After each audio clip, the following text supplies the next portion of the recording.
Spoštovane gledalke in gledalci, prav lepo pozdravljeni in vabljeni k ogledu oddaje s farmacevtom za zdravje. Danes v naši družbi Bojan Madjar, magister farmacije iz Pomurskih lekarn. Dober dan in prav lepo dobrodošli pri nas. Pozdravljeni. Danes bova nekaj več pozornosti namenila zaščitnim sredstvom, ki jih uporabljamo za preprečevanje seveda škodljivih posledic izpostavljenosti sončnim žarkom. Pa nam za začetek nekako razložite, na kakšen način sploh ta sredstva nekako delujejo.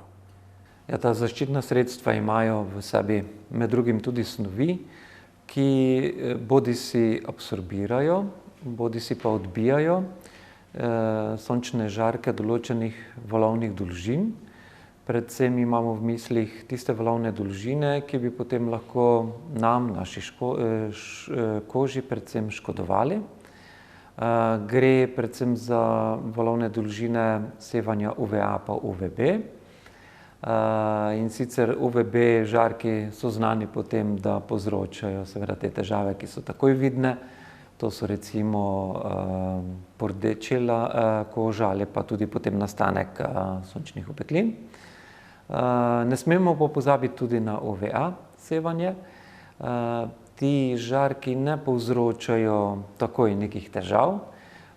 Pravimo, da ne povzročajo takojšnjih ali kratkotrajnih posledic, lahko pa imajo dolgotrajnejše posledice. Se pravi, gre lahko prispevek k nastanku staranje kože, odgovorni so za tako imenovano fotostaranje kože, in pa, kar je še bolj nevarno, seveda lahko prispevajo k nastanku kožnega raka. Tako da najpomembnejša sestavina dejansko teh zaščitnih sredstev so te snovi, ki nekako preprečujejo prehod tovrstnih žarkov v zgornje ali pa tudi globlje plasti kože. Te snovi imenujemo na kratko tudi filtri, UVA, UVB filtri. Torej govoriva o filtrih, ki naj bi varovali pred UVA in UVB žarki. Kako naj s samem izdelku prepoznamo, da zaščitno sredstvo res ščiti pred obema tipoma teh omenjenih žarkov?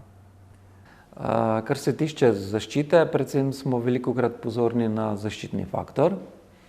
Ampak dejstvo je tako, da tile filtri, ki jih imamo v zaščitnih sredstvih, ne ščitijo nujno hkrati pred UVA in UVB žarki. Zdaj, kar se tiče zaščitnih sredstev, že podatek, da sredstvo vsebuje nek zaščitni faktor, se pravi nek filter, poleg je tudi neka številka ponavadi napisana, nakazuje na to, da to sredstvo ščiti pred UVB žarki. Se pravi, to je tisto, kar si najprej želimo, da ne bi koža postala pordela, da se ne bi opekli, če smo dlje časa izpostavljeni sončnim žarkom. Tako da, če piše gor zaščitni faktor, to je v slovenščini, velikokrat gre za tuje proizvajalce in imajo mednarodno nekako oznako z kratico SPF. To izhaja iz angleščine, pomeni pa dejansko Sun Protectant Factor oziroma zaščitni faktor pred sončenjem, nekako tako po naše rečeno. Se pravi, če imamo to napisano, neko številko gor, potem to že nakazuje, da ščiti pred UVB žarki.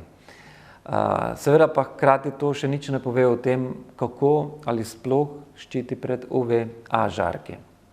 Kot rečeno, UVA žarki niso toliko nevarni z vidika takojšnje povzročitve nekih težav, lahko pa seveda prispevajo k tem dolgotrajnejšim neželenim posledicam. In si predvsem zadnja leta zelo prizadevamo seveda, da bi tudi pred temi žarki se ščitilo. Že se mi zdi več let, verjetno desetletje nazaj, je Evropska unija sprejela neko direktivo, ki nalaga proizvajalcem, da nedvomno prikažejo na svojem izdelku, ali ščiti tudi pred UVA žarki.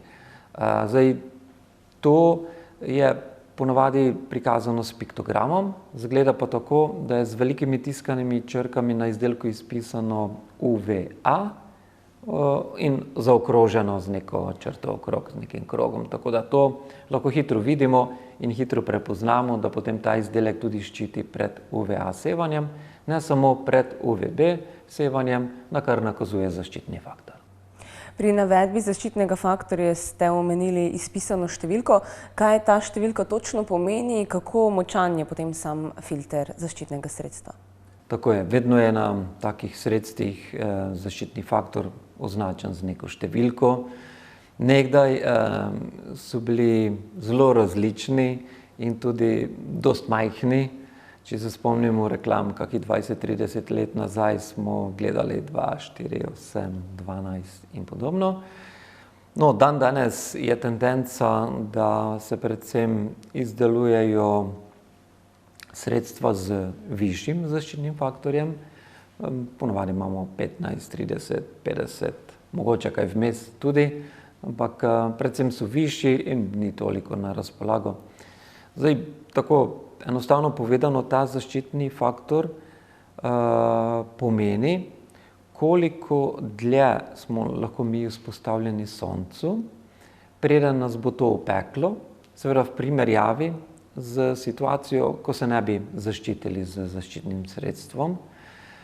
Seveda pa absolutno ne moremo govoriti zdaj, uporabil sem zaščitni faktor 15 ali 30, zdaj bom pa lahko uro, pol ure ali pa celo 2 uri na soncu, pa me ne bo opeklo.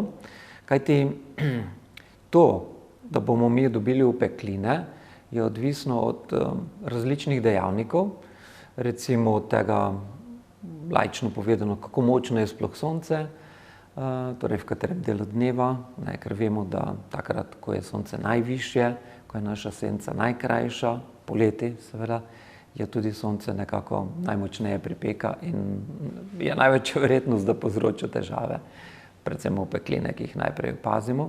Ali pa tudi od nas samih, recimo, kakšne polti smo.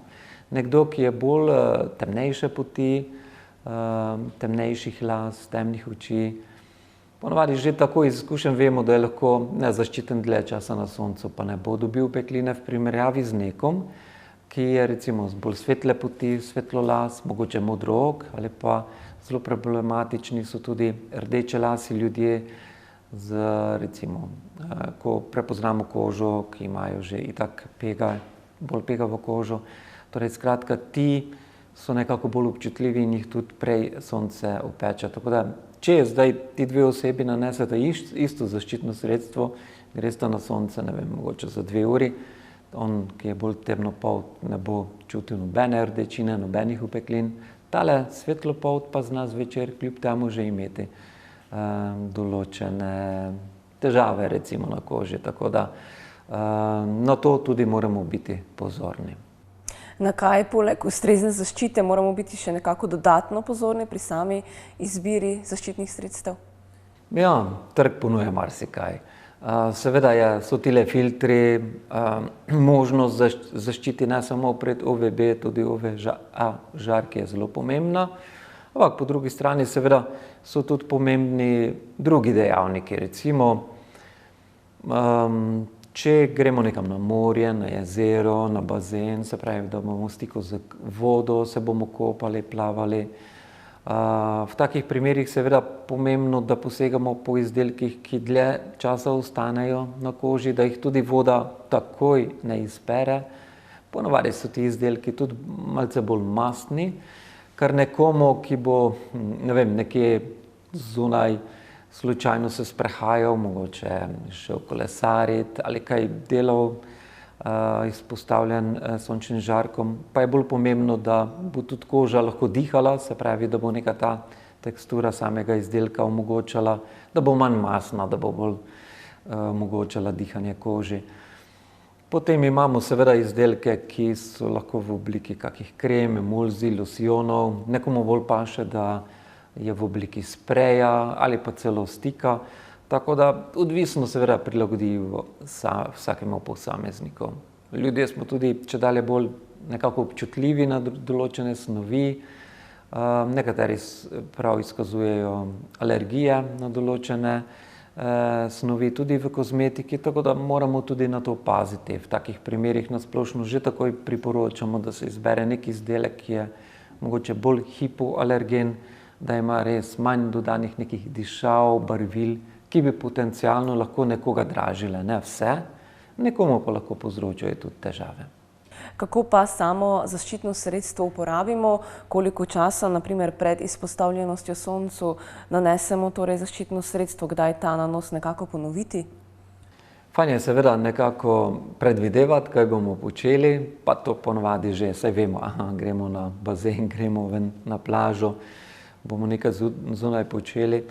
Načeloma je idealno, da bi nanesli vsaj prvi nanos izdelka še takrat, ko je koža relativno hladna.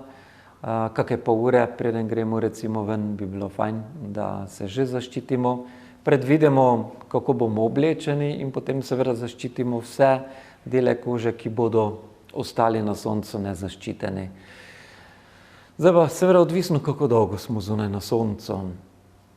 Če je tlo dlje časa, potem po kakih 2 urah priporočamo že ponovni nanos. Tudi če smo uporabili res zaščitno sredstvo z visokim zaščitnim faktorjem, drugače pa posebej, če smo recimo nekje ob bazenu, nekje ob vodi, na morju, pa ob vsakem prihodu iz vode tudi priporočamo, da se spet zaščitno sredstvo nanese, če tudi smo bili krajši čas od 2 ur. Bi želeli morda na tem mestu opozoriti še na kakšno napako pri sami uporabi teh zaščitnih sredstev? Ja, nekako izkušnje kažejo, da predvsem ljudje nanesemo premalo zaščitnega sredstva in seveda s tem sledijo tudi posledice, kot je nastanek opeklin, kljub temu, da smo se zaščitili. Veste, ko tele firme, ki izdelujejo zaščitna sredstva, dejansko kontrolirajo oziroma preverijo delovanje zaščitnih sredstev, seveda potem nanesejo dovolj zaščitnega sredstva in na ta način tudi seveda dokažejo, da je faktor ustrezno učinkovit. Logično je, da če bomo mi nanesli zaščitnega sredstva premalo, potem seveda tudi ne bo ščitilo tako, kot bi naj ščitilo. Ne bomo mogoče lahko ostali na soncu 15-krat dlje kot običajno, ampak bistveno manj.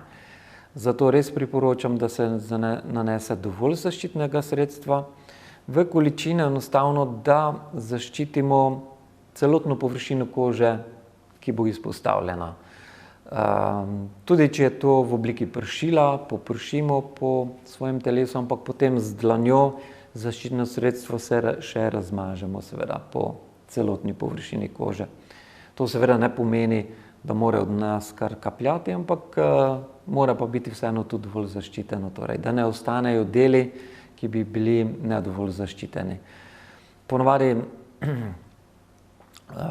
glede na neko povprečno odraslo osebo, recimo, če bi se zaščitilo celotno telo, bi rabili vsaj nekje 25 do 35 ml zaščitnega sredstva, kar je veliko, če si predstavljamo, da ponavadi tile vsebniki, ne vem, ki jih kupimo, zaščitnega sredstva vsebuje nekje tam 200 ml okrog, kar pomeni, to je šestina skoraj da ob enkratnem nanosu.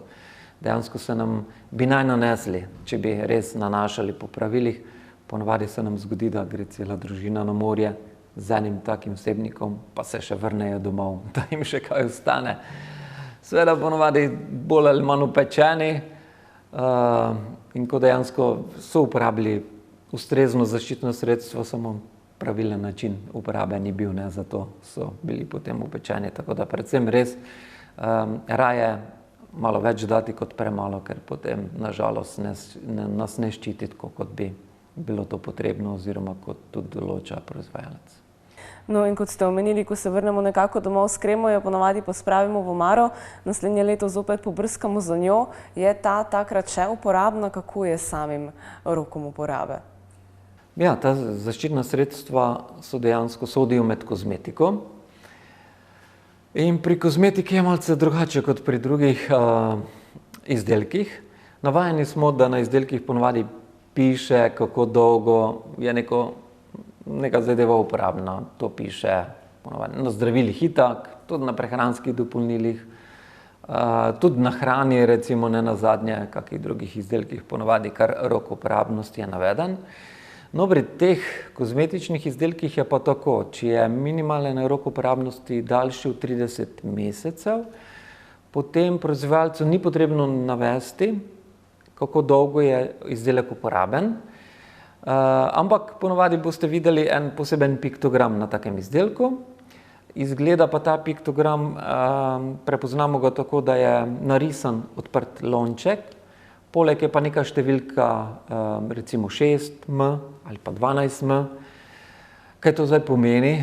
Pomeni dejansko, da mi takrat, ko ta izdelek kupimo in ko ga prvič odpremo, pred prvi uporabi, potem začne njegov rok uporabnosti dejansko se iztekati do konca tistega, kar piše. Če je pisalo 12M, pomeni, da je ta izdelek uporaben še 12 mesecev po prvem odprtju.